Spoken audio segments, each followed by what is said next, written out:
The endless darkness of space stretched in every direction as Thane moved through the debris field with practiced ease. His massive crystalline wings caught the light from distant stars, creating rainbow patterns across his dragon-like body. For over 3 centuries he had been salvaging wrecks in this remote corner of the galaxy, and today seemed like just another routine mission. His advanced sensors swept through the floating metal and broken ship parts, searching for anything valuable. Most of what he found was worthless junk, old cargo containers, twisted hull fragments, and the occasional piece of outdated technology that might fetch a few credits at the trading posts. But then something different appeared on his scanner. A faint energy signature, barely detectable, coming from what looked like the remains of a small exploration vessel. The ship's design was primitive by galactic standards, clearly built by one of the newer spacefaring species that had recently started venturing beyond their home systems. Humans, Thane realized as he got closer. The ship bore the distinctive markings he had seen in collective databases. These creatures had only discovered faster-than-light travel a few decades ago, yet they were already pushing into the most dangerous regions of known space. Their reckless curiosity was both admirable and foolish. The vessel was completely destroyed. Massive holes punctured the hull, and frozen bodies drifted nearby in the vacuum of space. Whatever had happened here, it had been swift and brutal. Probably pirates or a reactor malfunction. Either way, there would be nothing left worth salvaging. Thane was about to move on when his sensors detected that persistent energy reading again. It was coming from deep inside the wreckage in what had once been the ship's protected core section. His curiosity piqued despite himself. What could possibly still have power after what appeared to be months of drifting in space? Using his massive talons with surprising delicacy, Thane began carefully peeling away layers of twisted metal and destroyed bulkheads. The ship's internal structure was surprisingly well built for such a primitive species. Each section had multiple backup systems and reinforced barriers designed to protect the crew even in catastrophic failure. It took nearly an hour to reach the source of the energy signature. When he finally broke through the last barrier, Thane stopped in complete shock. There, nestled in the ship's most protected chamber, was a cryogenic pod. The device was crude by modern standards but ingeniously designed. Its power cells should have failed long ago, yet somehow the life support systems were still functioning. Warning lights blinked weakly, indicating critical power levels, but the pod continued its vital work. Through the transparent viewing window, Thane could see a small form inside. A human child, impossibly young, peacefully suspended in cryogenic sleep. The baby couldn't have been more than a few months old, with dark skin and delicate features that spoke of a life barely begun. This was impossible. The power requirements alone should have drained any portable system within weeks. Yet here was proof that human engineering, despite its primitive appearance, possessed a stubborn reliability that defied logic. The pod had somehow kept this infant alive against overwhelming odds, running on backup systems and emergency power for what must have been months. Thane's multiple hearts began beating faster as he studied the readings on the pod's display. The child was healthy, stable, and showing normal development patterns despite the traumatic circumstances. Every other member of the crew was dead, yet this tiny human had survived through nothing more than determination and ingenious technology. As Thane moved closer to get a better look, something unexpected happened.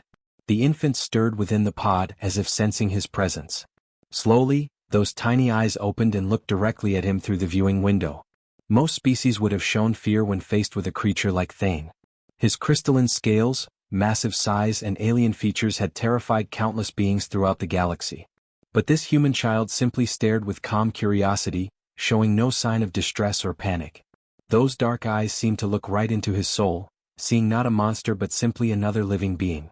In that moment, something deep within Thane's ancient heart stirred, an emotion he hadn't felt since his own difficult childhood centuries ago. The pod's alarms suddenly grew more urgent. Power levels were dropping rapidly toward critical failure. Within hours, maybe less, the life support systems would shut down completely. This remarkable little survivor who had beaten impossible odds was about to lose the battle against time and technology. Thane found himself faced with a choice that would change everything. He could follow standard protocol, report the discovery to the collective authorities, and watch as this child became just another research specimen. Or he could do something that went against everything he had been taught about interfering with other species' affairs. The baby's small hand pressed against the inside of the viewing window, as if reaching out to him across the barrier between their worlds. Thane stared at the failing cryogenic pod, his massive claws hovering just inches from the emergency release mechanism. The baby inside continued to watch him with those impossibly calm eyes, as if the infant somehow understood the gravity of the moment. The dragon's mind raced through decades of protocol and training, all of it screaming at him to contact the collective immediately. The rules were crystal clear. Any discovery of sentient life, especially from a developing species like humanity, had to be reported within 6 standard hours. The collective's xenobiology department would dispatch a research team within days. They would take the child to one of their sterile facilities on Core World 7, where teams of scientists would study every aspect of human development and psychology. The infant would live, certainly. The collective took excellent care of their research subjects. But it would be a life spent in laboratories and observation chambers, poked and prodded by beings who saw it not as a person but as a fascinating specimen from a primitive world. Thane's own memory stirred uncomfortably. His species practiced abandonment rituals, leaving hatchlings alone in the methane storms of their homeworld to prove their worthiness. He had survived 3 brutal months in those toxic winds, fighting for scraps of food and shelter while other hatchlings perished around him. The strong survived, the weak did not. It was the dragon way. But this tiny human had already proven its strength in ways his people would never understand. This child had survived the destruction of its ship, the death of its family, and months of drifting in space with nothing but primitive technology keeping it alive. By dragon standards, this infant was already a warrior. The pod's power readings dropped another critical level. Soon the decision would be made for him. Thane reached out with one massive talon and gently touched the pod's surface. The vibration seemed to calm the baby, whose tiny hand pressed against the viewing window from inside. There was something about that gesture, that complete trust from a being who should have been terrified, that broke through centuries of conditioning. "You have already fought harder than most adults of any species," Thane rumbled in the ancient dragon tongue. "You deserve better than a life in a cage, no matter how comfortable they make it." The dragon's decision crystallized in that moment. He began the emergency release sequence, his claws moving carefully across the pod's primitive but effective controls. The cryogenic chamber hissed as it slowly warmed, bringing the infant safely out of suspended animation. As the pod opened, Thane felt a wave of protective instinct unlike anything in his long life. The baby was so small, so fragile, yet had shown more resilience than seasoned space travelers. When those tiny fingers grasped his offered talon, the grip was surprisingly strong for such a young creature. "I will call you Kai," Thane said, using the human word for strength that he had learned from their databases. It seemed fitting for a survivor who had already overcome impossible odds. But keeping the child meant abandoning everything Thane had known. His salvage routes, his contacts in the trading stations, his carefully built reputation as a reliable operator who followed all collective regulations. He would become a fugitive, hunted by the same authorities he had served faithfully for decades. More than that, he would need to disappear completely. The collective's tracking systems were sophisticated enough to eventually locate any ship or station in known space. They would need to go somewhere beyond the reach of their sensors, somewhere so remote that even the most determined search teams would never think to look. Thane's mind turned to the abandoned mining station he had discovered years ago, floating in the dead zone between spiral arms. The facility had been forgotten for over a century, its ore deposits exhausted and its location purged from most navigation databases. It would be the perfect hiding place. As he prepared his ship for departure, Thane systematically destroyed all evidence of the discovery. He wiped sensor logs, deleted navigation records, and even jettisoned the salvage beacon that had originally led him to the wreck. As far as the galaxy was concerned, this particular debris field had yielded nothing of value. The baby, now free from the cryogenic pod, seemed to sense the change in its circumstances. Instead of crying or showing distress, little Kai simply watched everything with those remarkable eyes, as if trying to understand this strange new world. Thane found himself speaking to the infant as he programmed their destination coordinates. "Your species has a saying about the strongest bonds being forged in the hottest fires. Perhaps that is what has happened here, little warrior. Perhaps we were both meant to find each other in this cold, empty place." The ship turned away from the debris field and accelerated toward the unknown regions of space. Behind them, the wreckage of the human exploration vessel continued its silent drift through the darkness, keeping its secrets forever. For the first time in his long life, Thane was choosing heart over protocol, hope over duty. The ancient dragon and the human infant began their journey together into an uncertain but promising future. The abandoned mining station became their world, floating silently in the vast emptiness between star systems. Thane had expected the first few months to be difficult, but nothing could have prepared him for the reality of caring for a human infant. The baby needed constant attention, specialized food, and a level of warmth that the station's environmental systems barely provided. Yet as the weeks turned to months, something remarkable began to happen. Little Kai adapted to their strange new home in ways that defied everything Thane knew about human biology. The child's immune system seemed to strengthen rather than weaken in the harsh environment, developing resistance to radiation levels that should have been deadly. By his second birthday, Kai was walking through the station's corridors with confidence, his small hands trailing along the metal walls as if greeting old friends. He babbled constantly, creating his own unique language that blended human sounds with the harmonic frequencies of dragon speech. Thane found himself responding in kind, their conversations becoming a musical dialogue that no other beings in the galaxy could understand. The real surprises began when Kai turned 4. The boy had been watching Thane repair a damaged mining laser, his dark eyes following every movement with intense concentration. When the dragon stepped away to fetch a replacement component, he returned to find Kai inside the machine's housing, his tiny fingers somehow completing the delicate calibration work. "How did you know to adjust the focusing crystals?" Thane asked in amazement, staring at repairs that should have required years of training to accomplish. Kai looked up with those same fearless eyes that had captured Thane's heart years ago. "The light wanted to go straight, but the crystals were making it dance wrong," he said simply, as if this explanation made perfect sense. This became the pattern of their lives. Kai would observe Thane working on the station's ancient machinery, then somehow intuitively understand not just how to fix broken systems, but how to improve them. By age 6, the boy was redesigning entire sections of the mining equipment, creating modifications that increased efficiency by incredible amounts. "Your species truly is remarkable," Thane told him one day as they watched Kai's latest invention successfully extract ore from asteroids that had been considered worthless. "You see solutions where others only see problems." But Kai's greatest achievement wasn't mechanical. As he grew older, he began teaching Thane things about connection and emotion that the dragon had never learned in his centuries of solitary existence. The boy's laughter echoed through corridors that had been silent for decades. His curiosity brought life to rooms that had been forgotten. His simple presence transformed a cold industrial facility into something that felt like home. Thane watched in wonder as Kai learned to navigate the station's computer systems, not through formal training but through pure instinct. The boy seemed to understand technology at a fundamental level, speaking to machines as if they were living creatures that simply needed the right encouragement to work properly.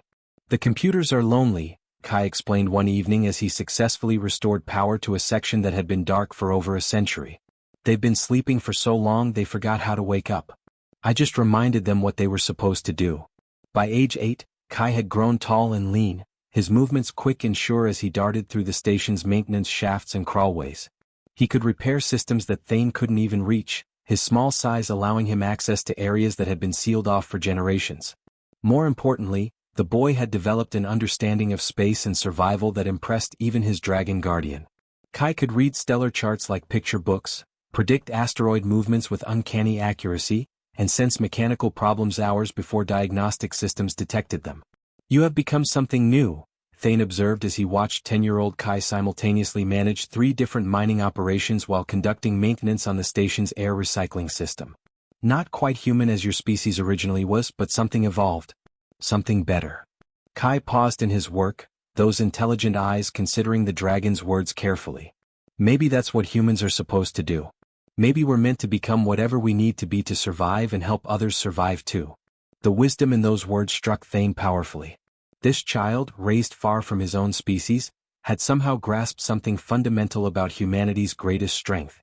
They didn't just adapt to new environments, they transformed those environments and themselves, creating better possibilities for everyone around them. As they sat together in the station's observation deck, watching the stars wheel slowly overhead, Thane realized that their isolated sanctuary had become something unprecedented. Here, human ingenuity and dragon wisdom had combined to create not just survival, but genuine prosperity in the most unlikely place imaginable. Neither of them suspected that their peaceful existence was about to be shattered by visitors who had finally tracked down their hidden refuge. The alarm systems had been silent for so long that their sudden shrieking made both Thane and Kai freeze in their tracks. 15-year-old Kai was deep in the station's central computer core, installing another one of his ingenious modifications, when the proximity sensors screamed their warning across every speaker in the facility. 6 ships, Thane rumbled, his massive form moving with surprising speed toward the observation deck. Collective patrol vessels, military class. They found us. Kai's heart pounded as he pulled up the external sensors on his portable display. The approaching ships were sleek and deadly, their hulls bristling with weapons designed to disable rather than destroy. These weren't pirates or random explorers.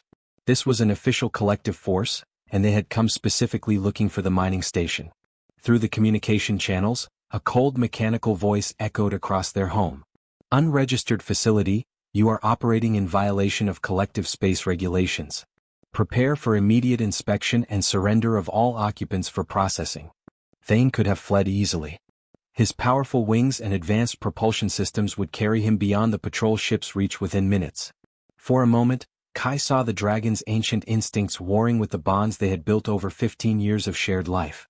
Go, Kai said quietly, understanding the impossible choice his guardian faced. You can escape. You don't have to stay because of me. The dragon's crystalline eyes flashed with something between anger and fierce determination. I have spent 3 centuries following rules and protocols that meant nothing. I will not abandon the most important thing in my life now. Kai felt a surge of emotion that he couldn't quite name. This magnificent being who could have lived safely among his own kind had chosen to risk everything for one human boy. But more than gratitude, Kai felt something else, a burning determination to prove that this sacrifice would not be in vain. Then we fight together, Kai said, his voice carrying a confidence that surprised them both. But we do it smart. The station has advantages they don't know about.